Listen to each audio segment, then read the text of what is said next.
Yes, my people, welcome back to the channel. Welcome back to another episode of the third half. Listen, there's a lot to talk about today.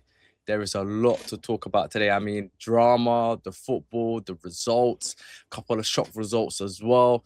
But yeah, we're gonna unpack it all today. Again, I am joined by two guests you've already seen on the channel, two guests you've already seen on the show. My boy Walid, repping Morocco as always, and my boy as well, Stuart representing Yes, France as well. little blue.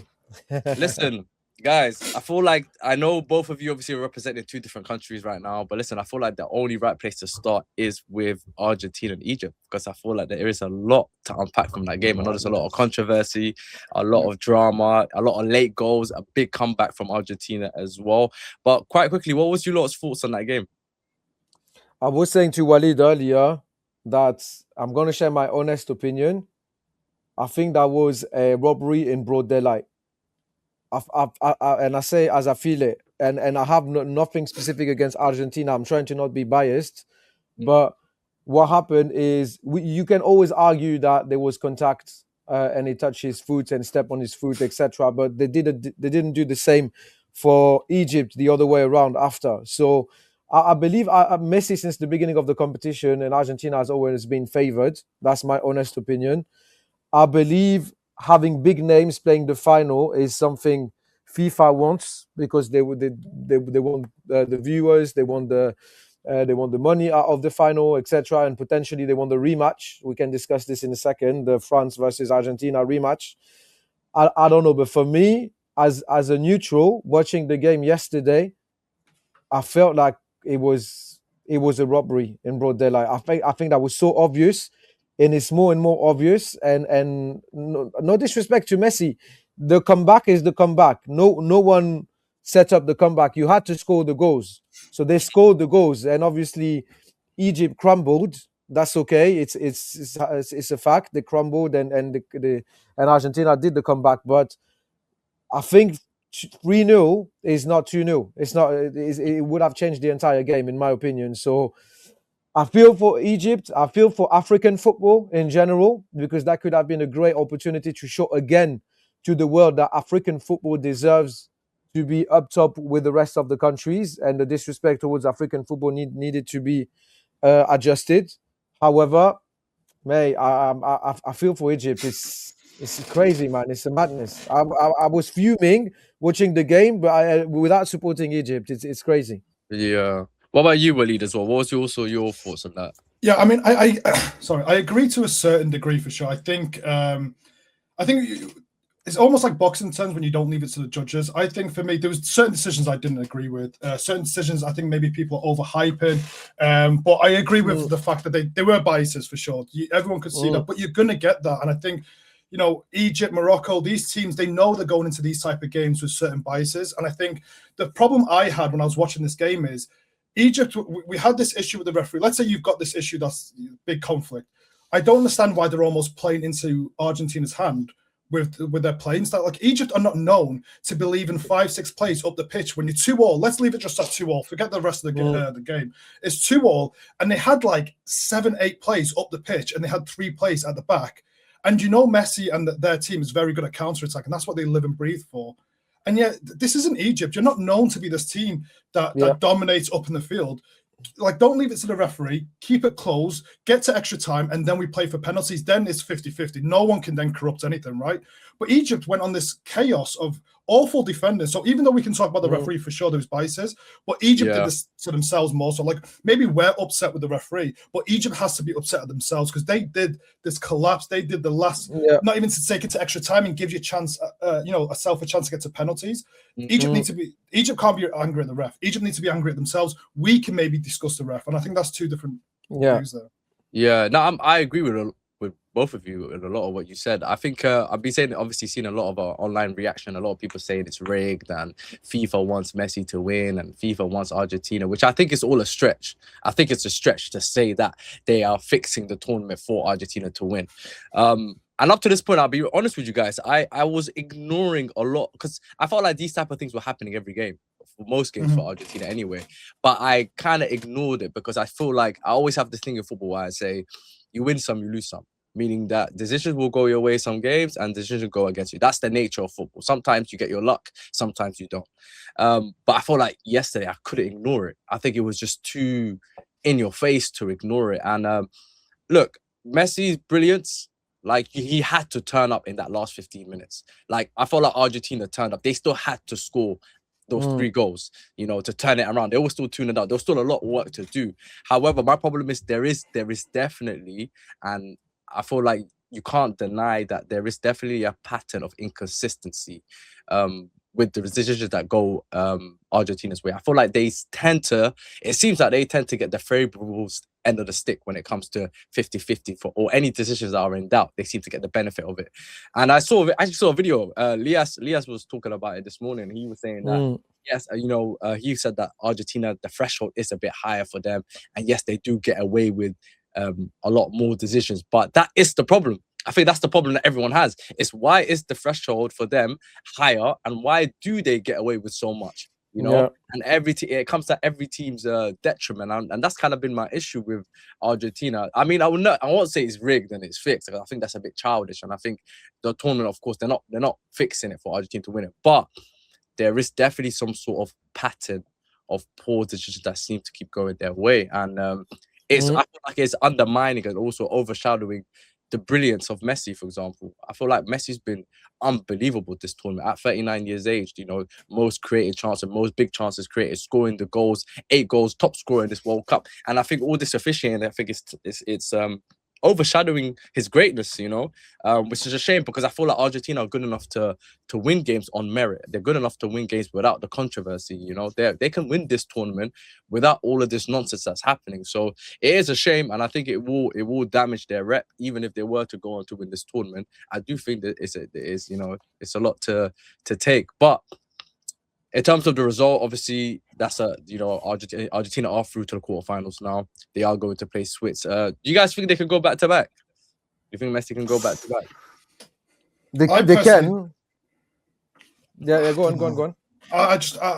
Early on in this tournament, again, we'll start with the group stages. I said Algeria handled the game, and I said this in the last video. They didn't want to do anything. There wasn't any major pressure. I just compared to the other side, when I look at France and maybe even Spain and Morocco and the energetic legs there and the constant running and the explosiveness on this side, and then you look on the other side with even England, that Mexico game maybe barring that, but Argentina, I just feel like their legs are just not there for the big game. Let's say they play Morocco, France, or Spain. I just don't see them. I can't see either of those 3 teams not beating Argentina. Argentina are heavily reliant on Messi, and they work for sure. They're a workhorse in that team. But you've seen against Egypt, the amount of mistakes, the openness. This isn't Argentina 2022, where the defenders are young and energetic and strong. These are very old. The physical. I mean, look at McAllister.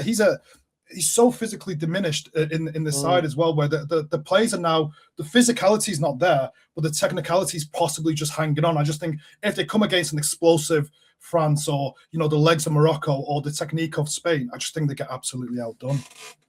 I feel like they had at the beginning of the competition, they were amongst the favorites with Portugal, Spain, France, and Argentina was here as the favorite for the competition anyway, because obviously they are holding the title. But they have, since now, they had an easy path. So I'm with you, Walid, when it comes to this. That as soon as they're going to start playing the big nations, then this is where we're going to see if they are solid or not. I feel that at the minute they had an easy path, so it's not really relevant of if they can make it or not and win the title. As soon as they will face Spain or even us, France, then this is where we will see. And even England, as you said, this is where we'll see if they are up for the task. But as you mentioned, they cannot only rely on Messi. Messi decides to turn up, and in 10 minutes, it's just doing his magic and switching everything. It's crazy to think that you rely on. He's old now as well. He's still very, very, very good. So, in my opinion, Argentina against France, Spain, or as you said, even Morocco, with young, talented players such as we'll discuss this, Ayoub and all those guys. I feel they will fall short on this one. Yeah, no, I agree as well. I think once they play, it'll be a tough test, and it will be a real test to see if they really are that good. I Yes. don't think they're as good as they were a few years ago, to be honest with you. But yeah, that'll be interesting. I would love Even that. I would love, Switzerland, I don't think it's a real test for them.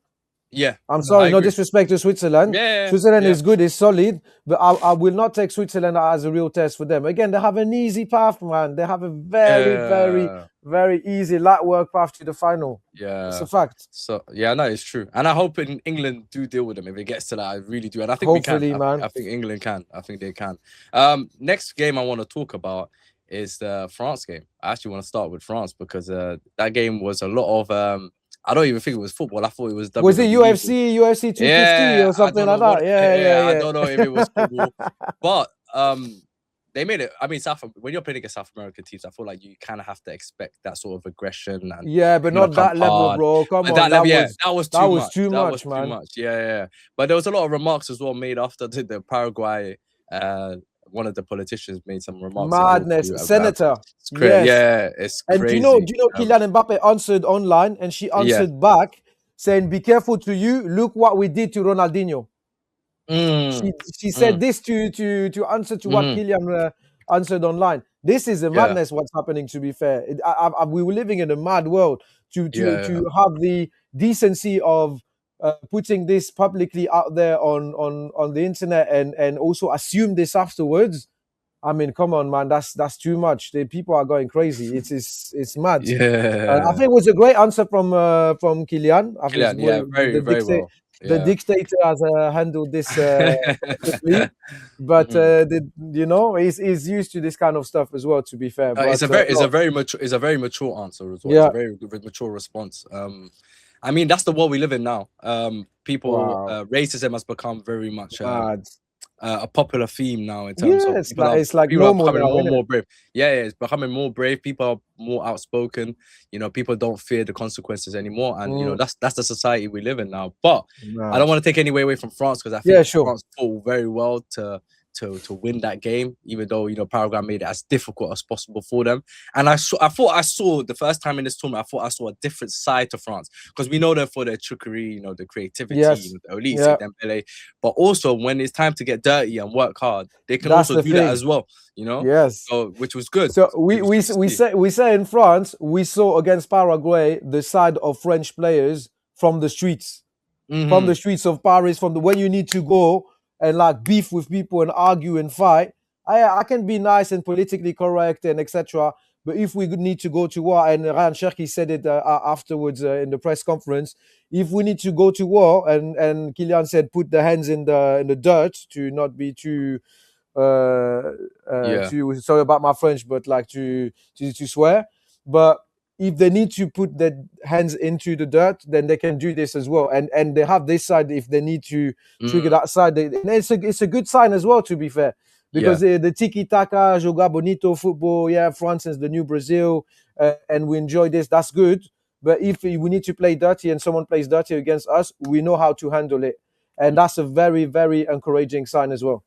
Yeah, no, it is. And of course, Morocco also won 3-0 against Canada as well. The reason why I'm bringing these two games are because, of course, you guys are going to be playing against each other in the quarterfinal. But Walid, talk to me about your win, because I felt like it was a very easy, comfortable 3-0 win. To be fair, I was going to go on the French game first, but we'll talk about the Moroccan game and then we can maybe go back to the French game. I mean, the Moroccan game, I've said this in my video, the scoreline may look like an easy win, but I tell you that first half was anything but. But it was expected. People keep forgetting this. We played Netherlands to extra time, 120 minutes. And people think of the physicality side. This is such a historic moment for Morocco to play Netherlands and beat them in a World Cup, where the emotional drive towards this, the adrenaline dump on this game to then go and try and keep motivated for Canada was going to be near enough impossible. That was the trick. I was more worried about this game because the emotional, the adrenaline dump, the tide legs 120 minutes. We flew from Mexico, the heat of that to go back to America, and Canada had 90 minutes fresh as anything, played South Africa. So it's night and day to the freshness that two sides had. And even though I was frustrated in the first half, I screamed for players to be refreshed in terms of plays off the bench, but we didn't see that. And you saw the tired legs. I mean, misplaced passes.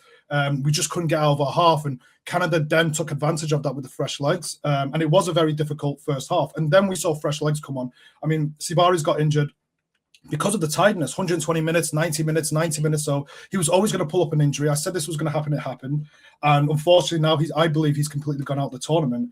But Rahimi came on, then we had fresh players come onto the field. And we saw that Talbi came on, went past 2 or 3 players. So the freshness then came on, and then Canada's legs started to go. And then it became an even playing field, and Morocco just took over. I think one thing I said about this game was something that we've not seen in this tournament maybe with Morocco is the instinct, the almost surgical assassination on the goals, like bang, bang, 3 goals, see you later, let's move on. And we never saw that with Morocco. In Brazil, we had 2 or 3 chances, never took it. Scotland, we had 3 or 4 chances, never took it. But this game, we had like 5 shots, 3 on target, 3 goals. It was just clinical. And we're starting to get that momentum. We're starting to find the goal at the best time in this tournament. Yeah. And in terms of your matchup with France as well, are you confident that you can also get a result on them? Oh, I mean, listen, in 2022, we played France, and every Moroccan was hoping. They were praying, they were hoping that we could get a result out of France. This time, I almost believe we can get a result. Now, whether we can or not is a different subject, right? France are obviously France, world-class attacking. But the feeling is different. Firstly, we go into this game with no expectations. We were worried that everyone's talking about the fluke of 22. Is Morocco just fluked it one year? Are they really as good as they say they are? We get to the Brazil game, okay, maybe, but can they do it in the knockout stages, round 32? If they get knocked out here, it's still a failure. We managed to get past that to Netherlands. If they get knocked out about Canada, it's a smaller team, it's failure. But we go into this game with, if we lose, it's France. They're huge favourites. They have all the stars in the world. Morocco's, for me personally, have played up there with France, one of the best footballs in the World Cup. I think everyone appreciates their football. So we go into this with no expectations, no fear. And I think a Moroccan side that plays with no fear is a dangerous Moroccan side. And the mentality is going to be different to France. France still going here expecting to go to the final, beat a Moroccan side with the history and obviously the history between Morocco and France. So I think the mentality is different. I think there's no pressure on us. All the pressure is on France, and it's how the 2 teams deal with that, really. Yeah. And what about you, Stuart, as well? Do you think you're confident that you can? I feel like you mentioned 2022. I think the France squad and the France national team now is better than 2022. And I also feel like Morocco 2022, the Morocco, of this year is better than the one in 2022 as well. So I believe this will be the toughest opponent that we will be facing until the beginning of the competition. That should be normally a blockbuster, like PSG, Bayern Munich in the Champions League. That's what I'm hoping. It goes everywhere, will be open, no really defensive style of play as well. Quality technical players on the pitch. Everyone will be punching and then back to, box to box. I feel the keeper will be the key during that game. I feel like the Moroccan keeper is so good, man. Yassine Bounou is so good that he will be potentially the key player and he can save the game for Morocco. But I'm not scared of Morocco. You have no confidence in your goalkeeper? I have more confidence in your keeper than my keeper. Yes, for sure. I agree. I think Yassine Bounou is better than Mike Mignon. That's a fact. I agree. And I feel and I feel that could be the key for you guys as well against us. So what I'm trying to say is that I know Morocco is similar in terms of style of play as France, but I feel like we're on our way to the final, man. If FIFA has scripted it, they want the rematch France-Argentina, so it will be in our favor. Let's talk for a minute about this, by the way, because offline with Walid, we were discussing the fact that during that game there will be 5 referees from Argentina, all from the same country. Apparently, it's never happened before. I was saying to Walid that in France, this is a huge debate because we're all thinking that this is a setup for us because the Argentinians, they hate us and they will do some dodgy stuff against France. Yeah. And Walid was saying the exact opposite. He thinks that they want to push for France to reach the final so they can have Mbappe against Messi. I did say the link was because the French referee was in the Argentina game. You sit down. They want to return. They want to return the favor. You scratch my back, I scratch your back, kind of thing. But there's one thing I want to disagree with you. You said the French side in 2022. This side is better. I'd say you have better players for sure in the attacking option. But as a team, I think the French side then was better as a team. I think you look at the back four, the midfield, and the striking options as Giroud. I think everyone knew their position. Everyone played as their position. Now you have Mbappe as a number 9. You have Elise dropping it into a midfield where he's In played in Crystal 2022, Palace. my brother, Kylian Mbappe was way better than Giroud. Giroud has never been like, I know he was the No. What I'm for sure, top- like I said, France better goal players, scorer, but better players for sure. But as in positional wise and as a team, like the way they worked as a team, I think you have better players now. I'm not going to disagree with that. Mbappe is a better player than Giroud. Everyone can agree with that. But Giroud gave you an option that's different to Mbappe right now as a number 9, as a physical number 9. I think you have a proper number 9. Mbappe was on the wing where he prefers to be, like he does for Real Madrid. You have Dembele on the other side, which he is. But then you have Elise, who's played where Dembele is throughout the whole season, but now he's being asked to drop into that midfield. Then you have, your 2 midfielders. I mean, one was at his peak in the last World Cup, and he's definitely aging here. You've also not played a team in the top 15 in the past 8 to 9 games, so I don't think France has been that tested. I think defensively, you're not as strong as people think you are. You concede, you let a lot of shots go off. I mean, Senegal in that first half. Let's all be honest here. Senegal should have been 2 or 3-0, 2 or 3-0 minimum. Norway's B team had so many shots on target against you guys. So as an attacking Haaland was force, not playing as well. Haaland, Odegaard. So as an attacking force, I cannot sit here and say you guys are not 100%. But as a team and the way you defend as a team and go forward, like there's 2 sides to a game we all know: defending and attacking. Attacking, the best in the world. I cannot disagree with that. We need to worry about that.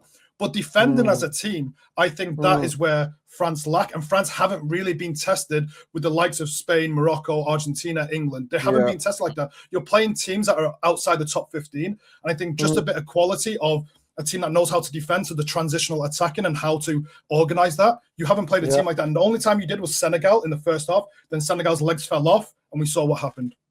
Yeah. Agreed. Now, I was going to say, what's your predictions, both of you, quite quickly? What's your prediction for this game? I'm going to start. I think it will be an open game. I mentioned the example of Bayern Munich against PSG. I think that will be, we'll see a lot of goals. I think that will be a blockbuster. That will be even better than the previous games that we have witnessed in this World Cup, the madness games. No comeback, no nothing. I think it will be box to box. I'm talking about 3-2 or 4-3 for France. No extra time. No extra time. No extra time. What were you, Walid, as well? That's a big scoreline. What were you, Walid? Yeah. I don't think we're going to see that many. I think it's going to be, I think it's going to be maybe 2-1 to Morocco potentially, only because of the fact that they're going to ask questions about Mbappe, Elise, and Dembele. Are they going to be able to track back continuously when you have Hakimi driving into your area? Are you going to start seeing Dembele, or are you going to see your left winger, whoever is Doué, or whoever's going to play in that left wing? Are they going to be tracking Hakimi back into that midfield? Are they going to be tracking the plays that run into your box? And up to now, I haven't seen that. So it's going to be interesting. For me, I just think Morocco are going to score 2 early goals. It's going to be like 2 slaps in the face, and then we defend for our lives. You're going to get a goal because it is France at the end of the day. But we'll show out the shop, and I think it's going to be 2-1. Okay, so Walid is admitting that if they score early in the game, they're going to play haram ball. That's what they want to do. Arsenal style, haram ball. Then you score early, 1 or 2, then boom, you park the bus, and that's it. We're not naive. It is still France, the best attacking force. It's haram ball with counter attacking. It's half haram, half now. We're gonna play haram ball, and then when we need to attack, we'll attack. So it's half. Fair enough. I'm gonna say 2-2, and I think France might edge it on penalties. I think it's not with that goalkeeper. Agreed. If you go penalties, the Moroccan goalkeeper will be better. It could go either way, but I do think the game will go to penalties. No, I don't want penalties. Not against Morocco, please. Because I think Morocco are very structured. They're very well drilled, very disciplined, and I think they can. I can see them holding off until 120 minutes and then go into penalties. So I'm predicting it to go to penalties in that game. But listen, quite quickly, Ronaldo, Portugal, it's the end of the road for him. It's the end of the road for his story.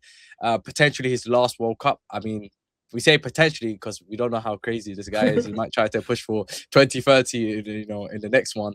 But I feel like it was first of all, I think it was a poor game. I think it was a really bad game, the Portugal-Spain one. But at the same time, also, I feel like with Ronaldo, I feel like this game, I feel like his team let him down. I don't think there was much more he could do. I felt like his midfielders, Vitinha, Bruno, João Neves, all tournament, haven't performed the level that we've seen it for club football. And I just think Portugal just didn't want it. I just feel like all tournament, they just didn't play with the attention of a team when you compare to Argentina, for example, that want to win it. You know, they want to do it for Ronaldo. You know, there isn't that same element of passion. And I think it showed, man. And I think it was coming. I think it was coming. And it's a sad way, man, because I think it's, you know, you could see how much Ronaldo wanted it. But this is football. This is football. You can't always have everything you want, you know? So what was your last thoughts on that game? Go on, Walid. Yeah, to be honest, I watched that game as well, and throughout the minute, I think it got to minute 2, and I was just like, Spain are going to win this, because you could just see it happening. I think what you saw with one team, let's start with Portugal, is what you said there, he wanted it too much. I think you saw the desperation in Portugal, and I think that was their crux. I think they just wanted it so bad. There's something with this Portugal team, whether it's the manager not getting on with the players, or the players don't like certain other players. I believe the squad is not as good as it was in the last Euros, if I'm completely honest with you. The back four is very overrated. The midfield is one of the best midfields in the world, if you ask me, that midfield three. But then the attacking force is very underwhelming. You've got an aging Ronaldo, Felix, who's playing in Saudi at the moment on the left-hand wing, and then it's just an attacking force that didn't feel like it's going to come out with 2 or 3 goals that you felt in the last Euros almost. So a very underwhelming performance, but I just felt like there was constant, it just felt like they were arguing about arguing. The constant looking at each other, the constant like distance. It felt very cold at Portugal. It didn't feel like a team that we know where they fight for each other. And yeah, it just seems a bit different. And I just knew straight away, this is a Spain squad. It reminds me of the Pep of the older, where remember when that hype happened where everyone was just bored of this constant robotic football, and we just saw that Spain just kept the ball passing. It was end to end, but you just felt Spain just had control without having control. We just felt it's going to come at any point. And surprise, surprise, you know, Moreno, when he comes into the box, it was such a Spain type of goal, 1-2 through, and then just 1-on-1. I just knew it was coming. It was just like when rather than if Spain are going to score. No exciting football, very controlled in a weird way, but I just felt, it felt for me, Portugal never believed they were going to win, and Spain was just like, when is this going to happen? That was kind of the two roads for me. Yeah. Well, I feel for my I'm monitoring closely the situation with the best left back in the world, which is Nuno Mendes, and because obviously he was injured during that game, and obviously he touched the crossbar. I think he was one of the best players on the pitch, and not being biased. I think he was everywhere during that game, and I feel like, mate, I feel for Ronaldo, but at the same time, I'm also happy as a PSG fan that I have my players back and on holidays, and now they can rest and get ready for next season.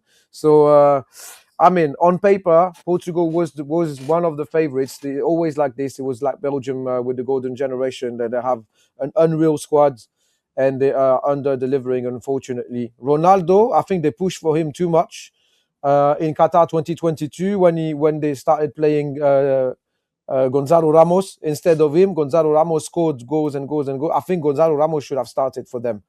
And that's a big mistake to push too much on Ronaldo.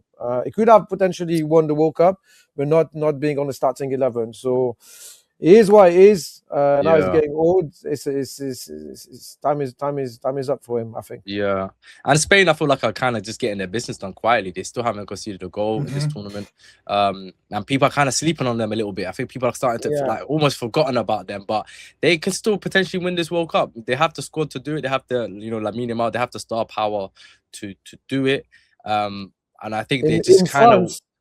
Sorry to interrupt, but in France, we have always considered Spain as the favorites. We never sleep on them, because it's always a nation that is performing in world tournaments. So I would say Spain, even if they don't have an unreal squad, they've always been very solid, and they always go far in the cup. So no, Spain is definitely one of the favorites.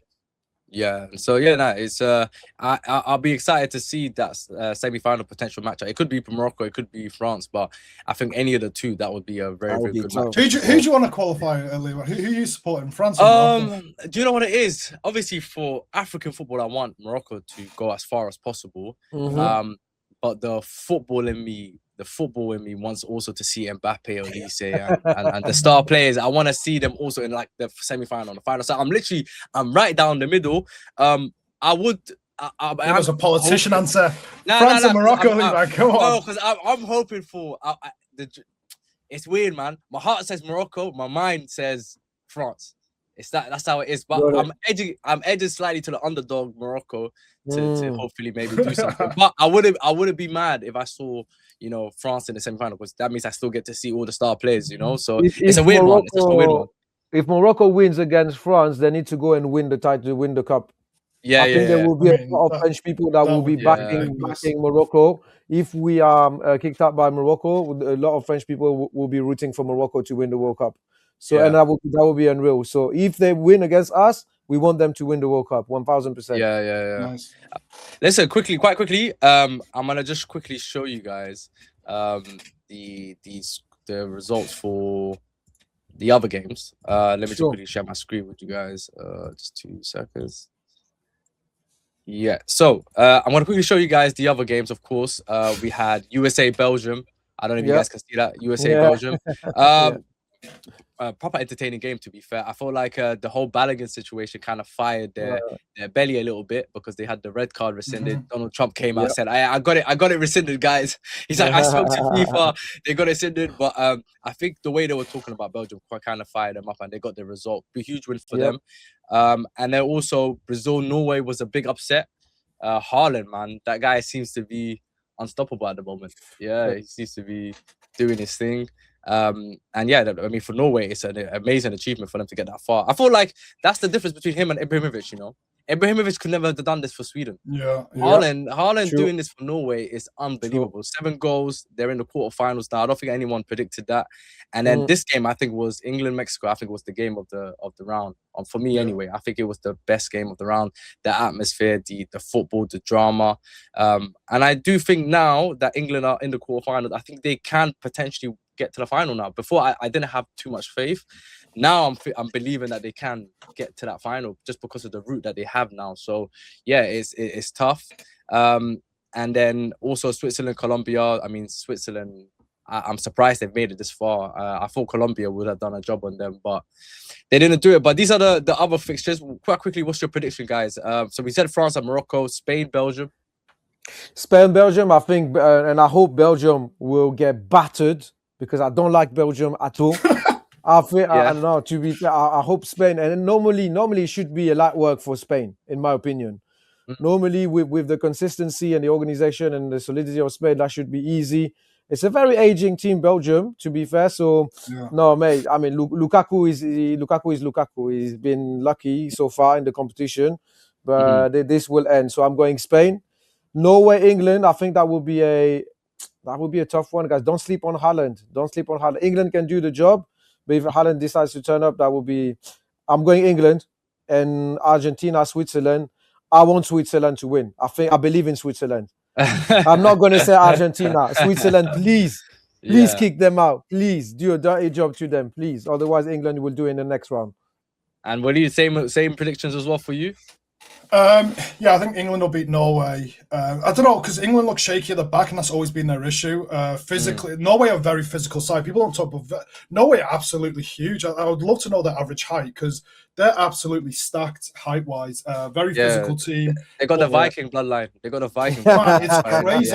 I remember them when I was watching them against Brazil. I was just like, they were just towering over players. So it's going to be a hard game. I think England can't sleep. England can't be thinking about Argentina at the moment. They need to be really focused on this. But if I'm honest, at this point of the tournament, and I said this before the tournament started, what do you mean? What do you mean we need to be focused on the Norway? We as in you? No. Yeah. Good slip right there. Listen, if Morocco go out, what's going on? There's always a backup team. There's always a backup team just in case. But no, I think whoever's the fittest team at this point. I think this and the semi-final, it's all about fitness-wise, and if you can keep your plays fresh, you're not going to be doing intense training at this point. So, yeah, I think England win. Argentina, I just don't think Argentina that got anyone but Switzerland. I think Colombia could have possibly beat Argentina. Yes, because they're South American team. They played them many times, so they could have. And they've got that attacking threat. If anyone else but Switzerland, it's almost so. Yeah, agreed. I think that's it. Argentina, England, and then the other side, Spain versus Belgium, again, whoever's the freshest, people can't keep sleeping on Belgium. They still have some good players, annoyingly as well, aging for sure, but a very experienced team, and that showed it in the USA. A lot of people saying USA are going to beat Belgium, because they had a pretty awful group stage, but Belgium are very professional players at a very high level, so they got the job done, and that's what you saw, the difference in level. And France and Morocco, like I said, a walk in the park for Morocco, inshallah. Inshallah. Listen, boys, it's been a pleasure having you guys on once again. Thoroughly enjoyed it, man. I feel like it's always a good link up with you two now. So yeah, definitely we'll see you guys hopefully soon again, inshallah. And I'll definitely inshallah, Walid is supporting England anyway, so you will see. He's already. This is what the French media do. Look at them; they're already staring issues. He's already starting problems. But listen, I will put your YouTube and your socials also in the description. So those that are watching and have made it this far, make sure to check out their YouTube and their socials as well. And until next time, my people, peace.